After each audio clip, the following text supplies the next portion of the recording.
Praise the lord. Today Bible reading కీర్తనలు 33వ అధ్యాయము 1 నుండి 11 వచనములు. నీతిమంతులారా, యెహోవాను బట్టి ఆనందగానము చేయుడి. స్తుతి చేయుట యథార్థవంతులకు శోభస్కరము. సితారాతో యెహోవాను స్తుతించుడి. 10 తంతుల స్వరమండలముతో ఆయనను కీర్తించుడి.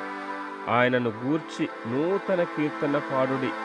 ఉత్సాహధ్వనితో ఇంపుగా వాయించుడి. యెహోవా వాక్యము యథార్థమైనది, ఆయన చేయునదంతయు నమ్మకమైనది. ఆయన నీతిని న్యాయమును ప్రేమించుచున్నాడు. లోకము యెహోవా కృపతో నిండియున్నది.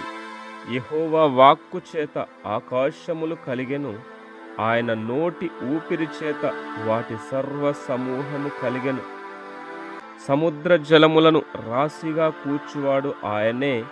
అగాధ జలములను కొట్లలో కూర్చువాడు ఆయనే.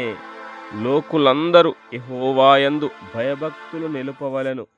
భూలోక నివాసులందరూ ఆయనకు గర్వవలెను. ఆయన మాట సెలవీయగా దాని ప్రకారమాయను. ఆయన ఆజ్ఞాపింపగానే కార్యము స్థిరపరచబడెను. అన్యజనుల ఆలోచనలను యెహోవా వ్యర్థపరచును.